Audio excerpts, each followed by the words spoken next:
All right, so step number one with this old Bel Air is getting it running right. So let's get this hood up and let's pull this carburetor. We actually yanked the battery last night and threw it on a charger just to see if it'll hold. Is also, this thing is going to need a better starter. The starter on this is underpowered and it struggles to turn this engine over. So we will end up replacing that at some point soon down the line. But for now, let's get that breather off of that carburetor and start disconnecting all of the stuff here.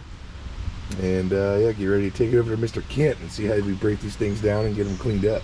We're back with Mr. Kent, the carburetor master. You know, I was thinking about it. I think you're probably like one of the top 10% carburetor people on the planet, Kent. I don't think there's many of y'all left. The rest of us do fuel injection. Yeah. Fuel injection is way simpler. Yep. Well, he is going to clean this carburetor up and do his magic.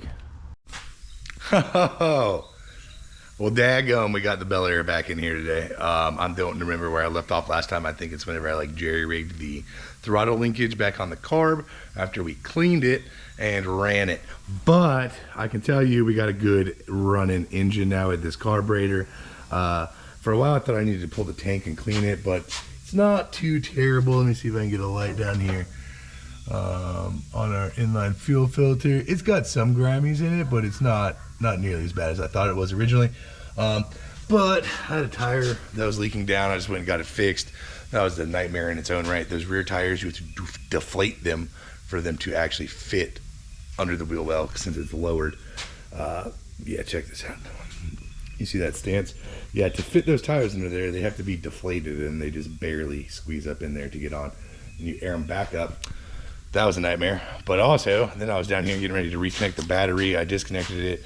I have found that if you drive it, we drove it for a bit, the fan works great, but then sometimes it'll like glitch out when you turn it off and it just continues to run and it will not stop no matter what.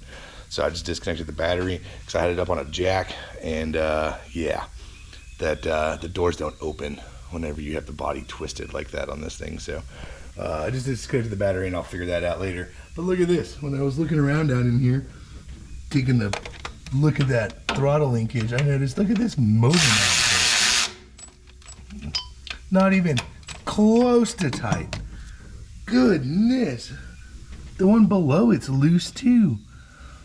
So I have to get into that one with a wrench, and I'll get this one tied down with an actual ratchet, but goodness, we're about to lose our front motor mount. It's about to go flying off. Well, dadgum, that was very close to catastrophe right there. That whole bracket had shifted. It was holding on by like a couple threads. So naturally, let's put this battery on and go drive it. Oh, we don't need to check for other loose bolts. Those are bound to be the only ones, right? But yeah, I'm gonna see if that actually takes away some of the weird vibration sounds I was hearing. I'm gonna give it a cruise up and down the road, and then yeah, we're gonna work on getting the throttle linkage tightened up, and baby steps. Okay, engine wise, she's running pretty good. We're not quite where we want to be, but we're getting close. I don't know what it is. I'm gonna have to give a Kent on this. It's like after you drive it a little bit, when you come back down to idle, it doesn't really want to idle that well sometimes, and then sometimes it idles perfectly. So I don't know if maybe it picked up a little bit more trash, maybe not. But right now we're gonna work on this throttle linkage. So I got my little 3D printed spacer here. What we're going to do is we're gonna basically remake this. We're gonna extend it out further. We're going to thread it. And then, yeah, basically make it to where we'll make it to where this goes through this side. We have a cap essentially that screws on, tightens on the other side.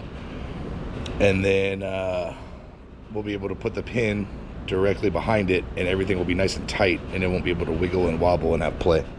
Hopefully that makes sense, but I'll show you the CAD file whenever I get it sorted out, and hopefully it works. Well, we're going to start with that. Then we're going to move to the fan. The fan doesn't seem to be kicking on when it's supposed to, and then sometimes it kicks on when it shouldn't. So I don't really know what's going on there. But we'll dive into that after we get this throttle linkage stuff figured out. So I'm pretty sure I can just print 2 pairs of these, and then we'll be good. Well, golly. So I left for the weekend. The old guy finally buffed the hood and the fenders, and they look worlds better. But I just want to show you also, I'm working on that throttle linkage, trying to get that right and honed in. And I have printed more of these little spacers. I've probably spent hours, right, trying to get that just perfectly, because the rod they had in there has this much clearance to pass through a plate and get a cotter pin through it. After all that, I look online and Summit has an adjustable throttle linkage, as well as Amazon. And it's like, what in tarnation? Look how good this is, and it's gonna have a clamping force instead of a pin. So much better. So I finally picked one of these up. Best $40 ever spent. We're gonna slide this in, and we're gonna get all that play out of the throttle kit rod. Let me tell you, that was easy to put in. That just took out pretty much all the slack. Actually, where that rod mounts way down there, I'm guessing like the backside of the pedal or whatever, there's still some play there. Or I'm trying to balance my light, so you'll see there's still a little bit of wiggle side, but it's all side to side. It's not fore aft. So let's see what kind of difference that makes. I'll still get that slop out here maybe tomorrow or the next day, but for now I just want to see if this makes any difference in throttle quality from like a feel and a power standpoint, because it was really sluggish beforehand. We're gonna get her fired up, take her out for a test drive. And yeah, overheating is fixed, so that's good. I do need to clean up all those wires, but you know, baby steps, baby steps. I'll also show you, the old guy took pictures while he was buffing this hood up, so it's by no means perfect yet, but it is a heck of a lot better than it was. I think it's going to clean up just fine. So come on, actually look, you can see kind of like a before and after right here.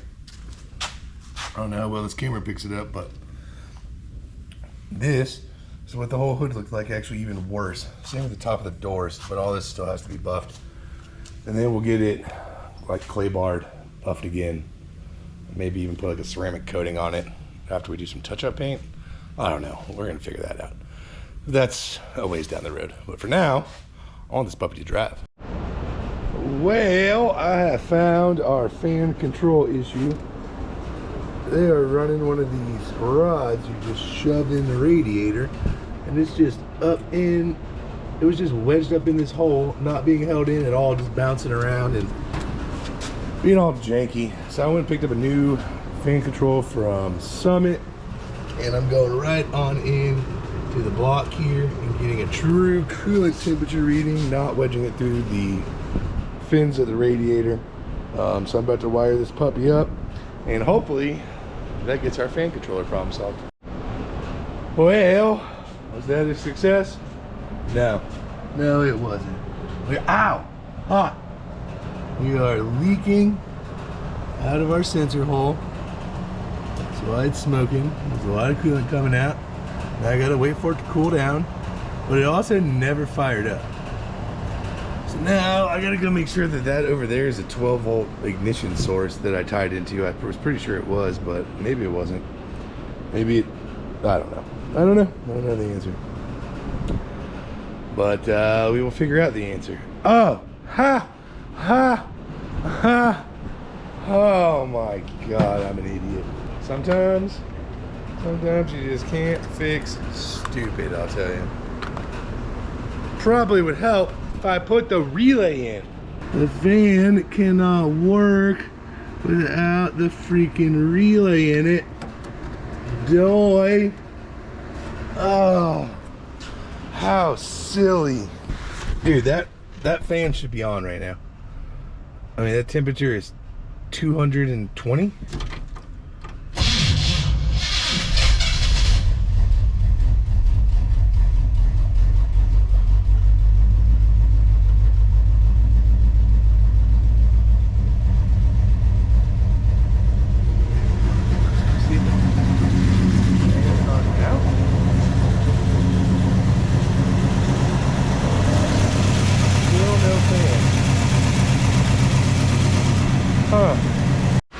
Hey! Turns out one of the two relays in the box was bad. Stupidest thing I've ever seen. We're good though. Everything checked out. Fan comes on now. Yes.